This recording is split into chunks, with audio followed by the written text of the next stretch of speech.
All right, good evening, everyone, and welcome to the live stream.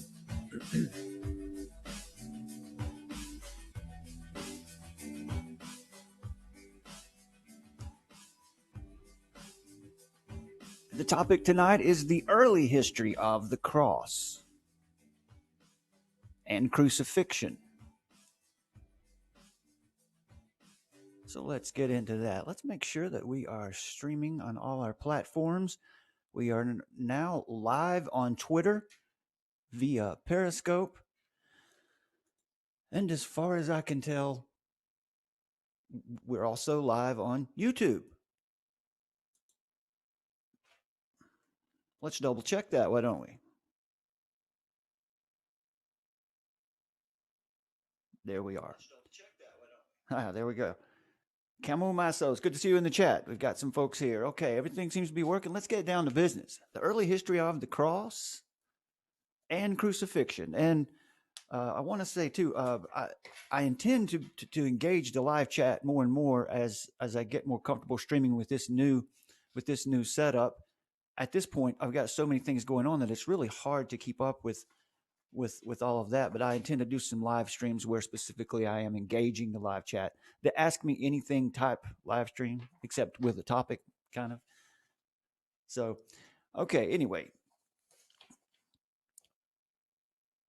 I've used some research from an article called Jesus and the Cross, How the Cross Became Christianity's Most Popular Symbol, from the Biblical Archaeology Society. It's from their website called biblicalarchaeology.org. The links for all of this are in the description. If something's wrong that they're not there right now, they will be as soon as I finish the video and it's on YouTube. I'll make sure that those links are there if they're not there already. They should be there now, but I'm using multi-streaming software now, so I'm going out to multiple places at one time. So it's confusing how to get everything to sync up properly. Okay, so let's get down to business, why don't we?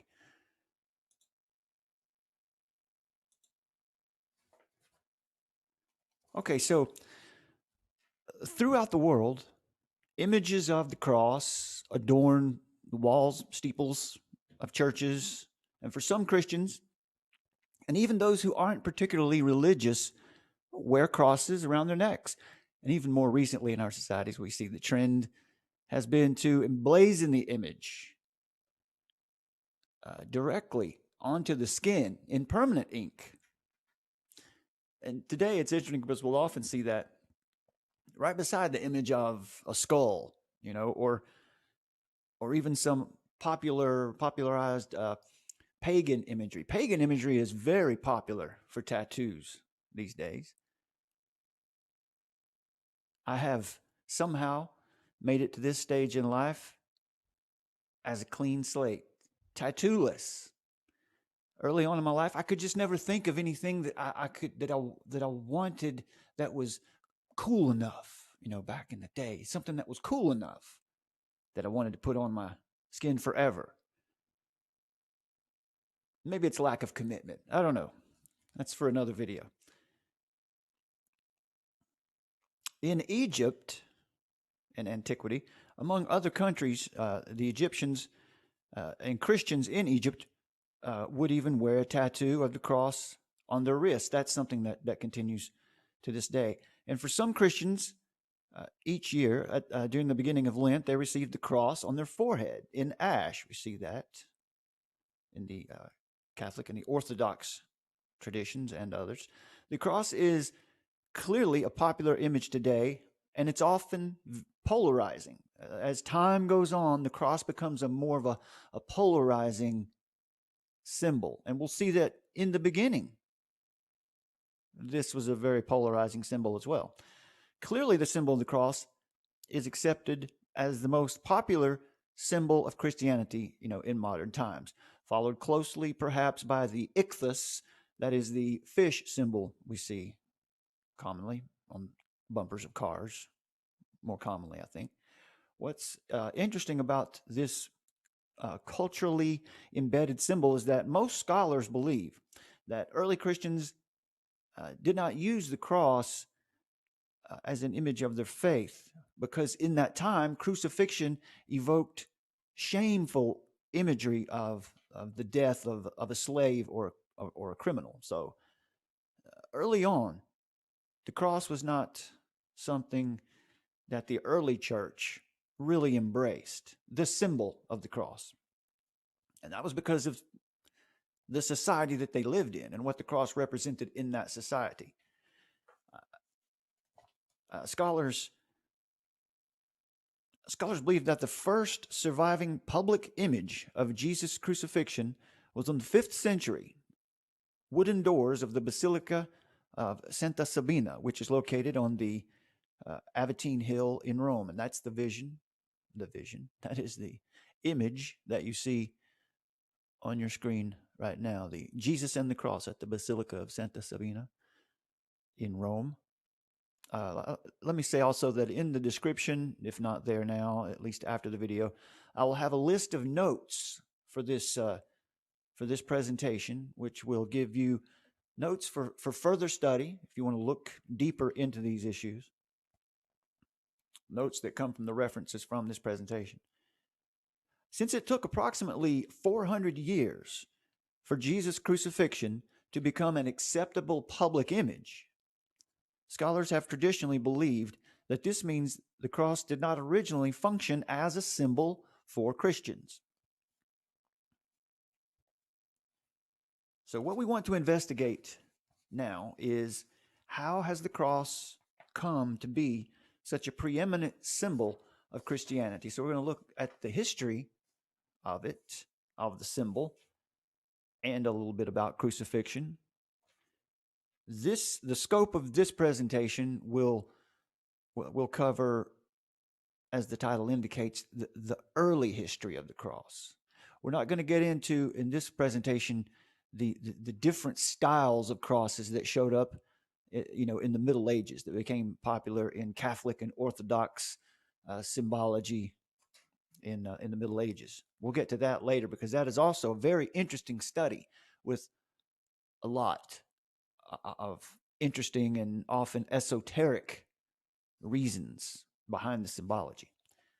So let's talk about the cross in the Roman world. The word cross, in their language, stauros or stavros, was offensive to Romans. The common Greek term for cross is stauros or stavros. I think it also means Stephen, which would be my middle name. The term was often used as an insult from one Roman to another, typically in the form of a graffito, which is the singular of our common term, graffiti. The stauros or stavros was, as you see on the screen, an inscription or drawing made on some public surface, such as a rock or a wall, and also could be the actual message, what was being said, the message or slogan. Examples of these were discovered in the Stabian baths of Pompeii, and one that they had uncovered in Pompeii read, quote, "May you be nailed to the cross," unquote. So it was used as an insult. Classical texts employ the term cross or stavros in curses. The Roman writer Plautus, for instance, used the phrase, quote, "go to an evil cross," as slang for "go to hell." As Latin became the common tongue, the Latin word for cross is crux, C-R-U-X, was also used in a similar derogatory fashion. The word crux sounded harsh to the ears, according to St. Augustine in his work De Dialectica. In 70 BC, the Roman statesman and philosopher Marcus Tullius Cicero accused Gaius Verus, the governor of Sicily, of crucifying a Roman citizen named Gavius. Cicero reports that while Gavius was flogged in the marketplace, the only sounds heard from him were I am a Roman citizen. And despite his claim of Roman citizenship, a cross was prepared for him. And in Cicero's writings, he says, quote, yes, a cross, as though the idea being you couldn't imagine. Why would you put one of our Roman citizens to such shame? Yes, a cross, says Cicero, was prepared for this, quote, broken sufferer who had never seen such an accursed thing till then, unquote. This incident, as recorded in Cicero's speech against Verus, gives us a strong indication that at least for the Roman elites, crucifixion and the cross symbol were pejorative terms and concepts. Likewise, the lower classes were also very familiar with the cross. In a play by Plautus, a slave comments this way, says, quote, I know that the cross will be my tomb. There my ancestors have been laid to rest, my father, my grandfather, great-grandfather, and great-great-grandfather, unquote. This is from the Braggart Soldier. Slaves were especially vulnerable and could be subjected to crucifixion for the smallest infractions. Now, for an interesting use of the cross, the first century Jewish historian Josephus records numerous instances when the Romans crucified Jews in Palestine. And that comes from Josephus' work, The Wars of the Jews. The cross was employed as more than just a penalty. Its infamous symbol, which struck fear into everyone from elites to slaves, served also as an effective deterrent.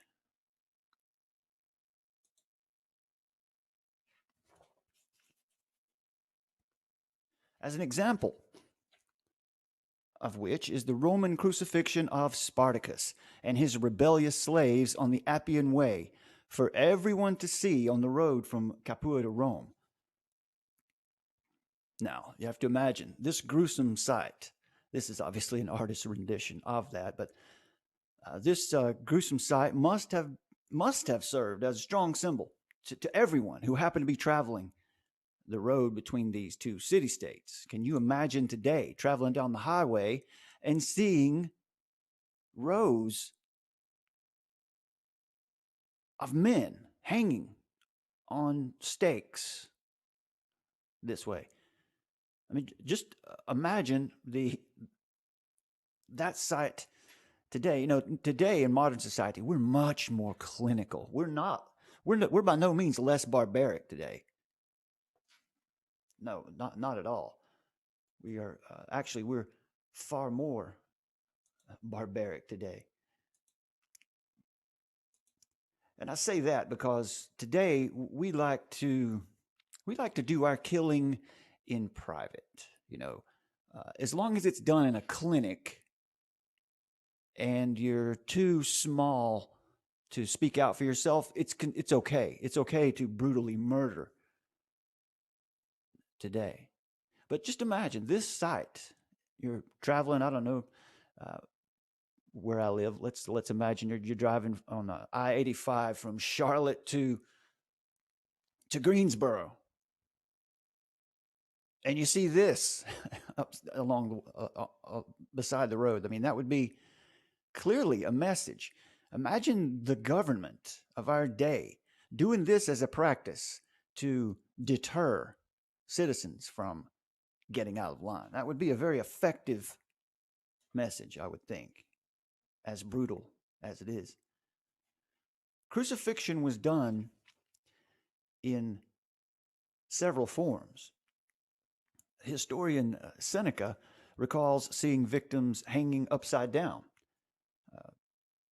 This is the claim that Peter was crucified in that fashion. Some others were crucified with their genitals impaled, and then the more rare form of outstretched arms. When not impaled, the condemned person usually carried the horizontal beam called the patibulum to the place of execution outside the city walls, which is which is from the Gospels, which we hear was what Jesus did. He carried his patibulum, the crossbar. You had to carry your own crossbar to your execution. Either a soldier or public executor fastened the condemned person, who was either naked or wearing a loincloth, to the cross with ropes or nails. So we can envision this is the most likely how Jesus was treated.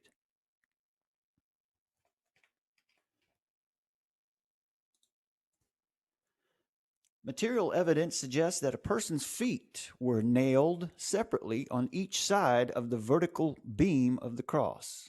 A crucifixion image discovered in Puteoli, Italy, for instance, as you see on your screen now, shows a man who had been severely flogged with outstretched arms and feet nailed separately to the vertical beam.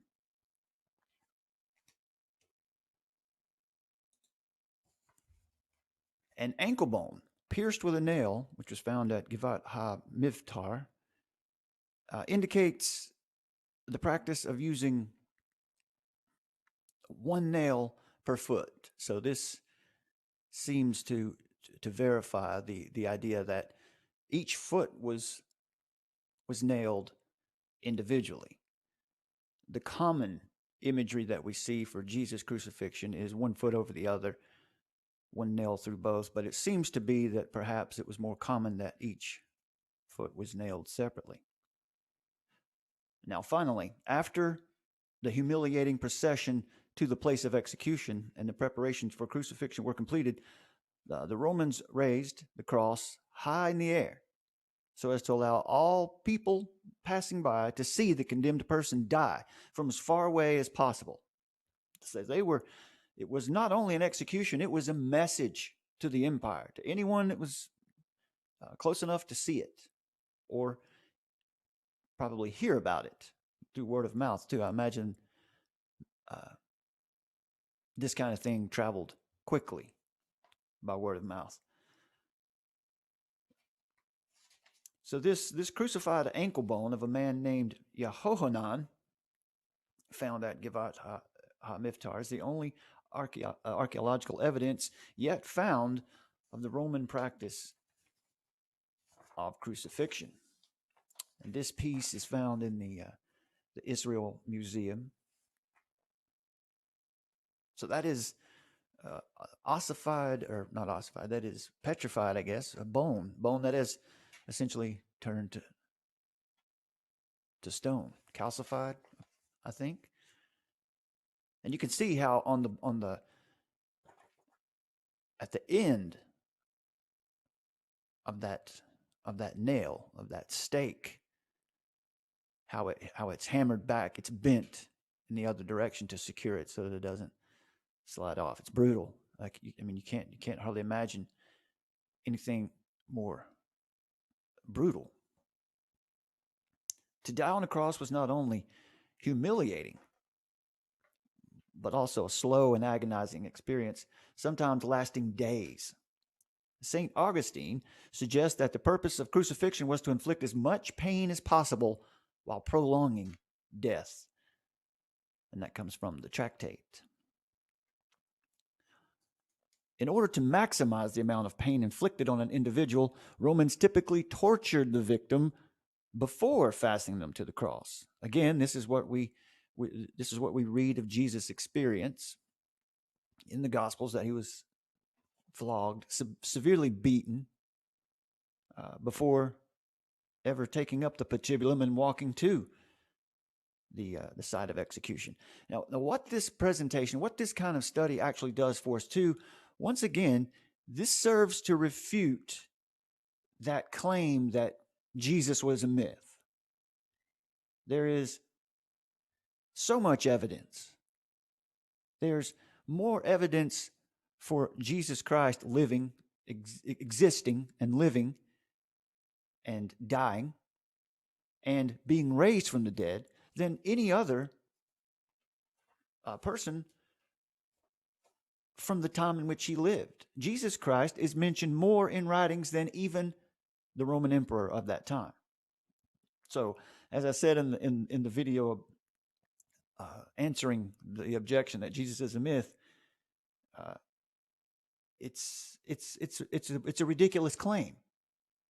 You have to throw out historical evidence. That is, the claim that Jesus was a myth is certainly a ridiculous claim. So while medical theories traditionally assert that people died on the cross from asphyxia or respiratory failure, from being in such a position where the lungs would be restricted, it would be hard to breathe, recent studies contend that the victims most likely died because of a variety of physiological factors. Now, the Gospels of Matthew, Mark, and Luke, the Synoptic Gospels, recount Jesus' most agonizing moment of his crucifixion experience. Soldiers and onlookers mocked him, saying things like, "Save yourself and come down from that cross," as we see in Mark chapter 15, verse 30, Matthew 27, verses 40 through 44, and Luke 23, verses 37 and 39. This is representative of the general attitude of the Jewish and Greco-Roman audiences when they first heard Paul and other Christians preach the gospel in the first century. This message of a crucified Messiah and a Son of God who did not have the power, in their opinion, to save himself from the cross seemed offensive to the Jews and seemed foolish to the Greeks and the Romans. And reference 1 Corinthians chapter 1, verse 23 for that. We hear that a lot today from the Muslims, Muslim apologists particularly, that how could Jesus be God if he couldn't save himself, if he was killed on the cross? Actually, what we hear from Muslim apologists today is that there was a trick played, that Jesus didn't actually die on the cross. I would refer you to Acts 17 Apologetics YouTube channel, David Wood, for everything you ever thought you wanted to know about Islam, about the Muslim faith. So, although the very word cross was so repulsive that Cicero and other Roman elites wanted nothing to do with it, each of the gospel writers recounts Jesus' crucifixion with astonishing detail. Jesus' death on the cross, according to Mark, is not only necessary, but an example of the service required for true discipleship. You can check that in Mark chapter 8, verses 34 through 38. Similarly, Jesus' death on the cross is not portrayed as being shameful or humiliating in John's gospel. There, Jesus' crucifixion is envisioned as a saving event foreshadowed by Moses when he lifted up the serpent in the wilderness. Check John 3:14 for that. So, what we know as Christians, if you've engaged the Gospels, is that Jesus wasn't murdered. He wasn't taken and killed. He laid it down. As Emmanuel, as God with us, God in the flesh, he had the ability to lay his life down and then take it up again, which was confusing to the Jews of the time, to those who hadn't heard the gospel preached from the apostles. Despite its negative connotation to Jews, Greeks, and Romans, Paul repeatedly uses the word cross in his letters when responding to the conflicts created by his opponents. For example, in Galatians chapter 2. Interestingly, Paul may have deliberately focused on the modality of Jesus' death on the cross for at least two reasons. Number one, Paul most likely knew that although this message about the cross was not going to easily appeal to his Jewish and Greco-Roman audiences, still, it would certainly attract their attention. This is another reason for resurrection. You just don't see it Of course. If you want to send a symbol, you want to send a sign that everyone is sure to take notice of. Resurrection seems like a good one.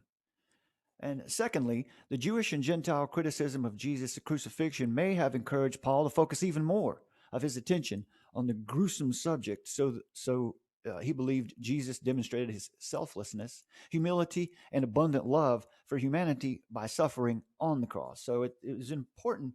It became an important symbol as the Gospels caught on, as the gospel message was heard. It took some time, in other words, for the symbol to catch on as a symbol of Jesus' work, God's gift to mankind. By the end of the first century, some Christians already may have viewed the cross as a significant symbol. For example, in the last decade of the first century, the author of the book of Revelation may have referred to the mark of the cross in the seal that the servants of God receive on their foreheads. You can see that in Revelation chapter 7, verses 2 and 3. The book of Revelation possibly refers to the cross as a Christological identity marker. Now, moving on into the second and third centuries. Early followers of the way, or the Christians, as it came to be known, were heavily criticized for their veneration of a crucified Jesus. In the second century, the harshest criticism came from the Greek philosopher Celsus, who described Jesus' death as, quote, the most humiliating of circumstances, unquote. It was common knowledge in the second and third centuries, even among the proper classes of the Roman Empire, that the founder of the Christian movement suffered the most shameful death, as suggested by the well-known Palatine graffito discovered in the Imperial Training School for Slaves in Rome in 1857. This graffito depicts a donkey's hands nailed to the horizontal beam of a cross, a person beneath the cross who is dressed like a slave in a short-sleeved shirt that extends from the shoulder to a little below the waist, gazes upward at the crucified victim in adoration as suggested by the inscription. And the inscription says, Alexamenos worships God. Most likely, although it is not certain, the context of this graffito is one slave mocking another. So, this was not intended as veneration. This was a mocking symbol. Thus, the donkey. So we can see here again, early on, the cross was extremely polarizing symbol. The inspiration for this satirical image of Jesus' crucifixion may trace back to the Greek and Latin authors who accused Christians, like the Jews, of worshiping a donkey. In any case, the graffito indicates that even the poorer social classes criticized the Christian belief in the crucified Jesus and were often sarcastic. Although the image of Jesus on the cross was not very popular in the second and third centuries, still, scholars have identified at least a few instances in which Christians depicted it. Perhaps the earliest portrayal of the cross by Christians occurred in the iconography of their papyrus manuscripts, specifically the stavrogram, or shape of the cross made by overlapping of Greek letters, rho and tau.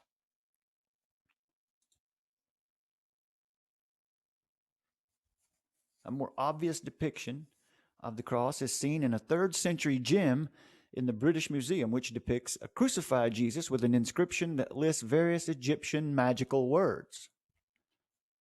Furthermore, some Christians continue to mark their forehead with the image of the cross in the 2nd and 3rd centuries as an identity marker. For example, in Revelation chapter 7, verses 2 and 3,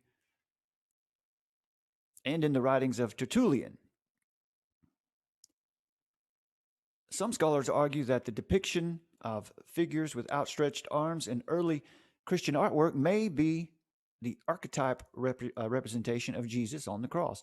Such a theory is supported by 2nd and 3rd century Christian texts, which mention especially the Christian martyrs making the sign of the cross by stretching out their arms.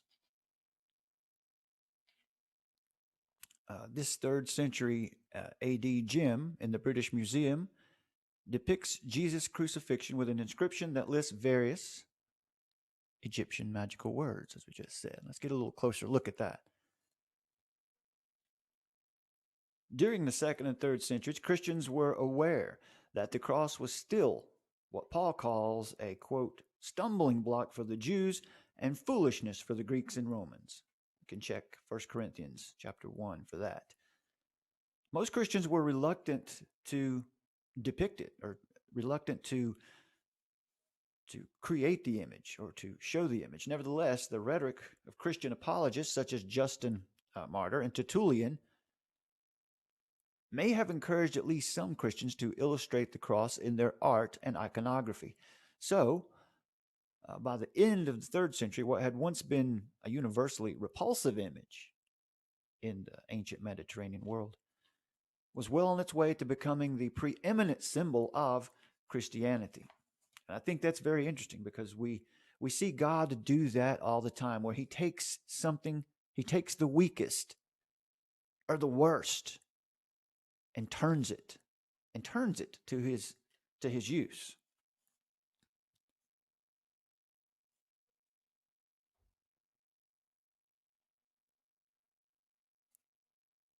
The historian Eusebius of Caesarea recounts in his history of the Christian church, written in the 4th century, that the gesture of outstretched hands used by Christian martyrs in the arena represented Jesus' crucifixion. If Eusebius' account is accurate, then the gesture of outstretched arms was widely recognized by Christians and non-Christians alike. Undoubtedly, though, Constantine's adoption of the cross was the most important development that resulted in this symbol becoming a preeminent symbol of Christianity. Once again, according to Eusebius, the day before the Battle of Milvian Bridge, Constantine earnestly prayed, as the report goes anyway, Constantine earnestly prayed for victory against his co-emperor, Maxentius, and Constantine's prayer was answered. And a most marvelous sign appeared to him from heaven. Eusebius relates that Constantine saw a cross of light in the sky above the sun, bearing the inscription, "Conquer by this," or "By this conquer." That night, Eusebius reports that in a vision, Jesus explained to Constantine the meaning of this vision. Constantine was directed by Jesus to create a new banner with the symbol of the cross created by the Greek letters chi and rho, which you see on the right on that banner. This well-known symbol in Christianity, which is usually referred to as the chi rho, became known as the standard of the cross. Now, whatever you think of that account and that report of Constantine's experience and adventures, nonetheless, this is the history of the symbol. This is where the symbol has come from. As we know, anything that man gets a hold of, he is apt to corrupt. He's apt to change it and put it to his own use for his own means. So it's important to keep that in mind. According to the 5th century Christian historian Sozomen, Constantine abolished crucifixion in special reverence for the power and victory he received because of the symbol of the cross. Now, many claim that Constantine's softening toward the Christian movement, or the later, down the line, the acceptance and quote-unquote legalization of Christianity. Many argue that this was simply a political move. The movement was so strong that it made sense to join them rather than to keep trying to hold them down or keep them down. I think what might be more accurate is that the Christian movement was appropriated. It was taken and combined with other pagan rituals. And that's for a different video. So this abolishment of crucifixion certainly changed the Roman perception of the cross. Constantine's public endorsement of the cross changed its connotation from a repulsive device for executing slaves, foreigners, and Roman citizens of low social standing into a revered public symbol. Constantine did not create the symbol of the cross. So this wasn't his creation. It was a symbol that existed. It was already in the consciousness at that time. But he did adopt it as a new symbol for his empire that had converted to Christianity. Of course, this means that when the artisans depicted the crucified Jesus on the wooden doors of the Santa Sabina in the 5th century, the first picture that we saw, the cross was no longer an offensive image by that time. Rather, the image of the cross had already transformed from an execution device to a symbol of Christianity, a symbol of victory. And for the biblical Christian, it's a symbol of victory over death. It is a symbol of the sacrifice made by Jesus Christ for all of man. And soon, the image of the crucifix would adorn the walls and steeples of churches throughout the world, making the cross the preeminent symbol of Christianity. And so we'll, in another video, in a later video that I've got planned, we'll take up an interesting study of how these images, how these ideas of the cross were then, at this time, at a certain point, what was known as the Catholic Church, the small c, or the universal church, split into two factions. One becoming the Western, or the Roman Catholic Church, and the other becoming the Orthodox, which we know now as the Greek Orthodox Church. And their symbology differed. And we'll talk about that too. That's a very interesting topic to cover. So let me give some credit to the author of the article, which you can find in the link in the description. It was Stephen Shisley, who was has a PhD from Claremont Graduate University and is currently teaching at California Lutheran and has an online instructor at Brigham Young University in Idaho, at Brigham Young, Idaho. His research focuses on early Christian worship, architecture, and art. So it's interesting as we take up these studies, because we have the benefit of knowing what happened as we study these historical representations. It's very interesting, because what we know now is this simple image, this very polarizing image, simple in its form, has become a very complex image. It's becoming more and more polarizing as time goes on. But even today, we see the cross represented in many different ways. As I noted, the Roman Catholic Church and Greek Orthodox Church have different types of crosses that they like to brandish. And so we'll take up that study too. So I would like to invite you all to to like this video, subscribe to this channel, and let's see if we can move this. Let's see if we can move this channel on up so that the YouTube algorithm will start recommending it more and more.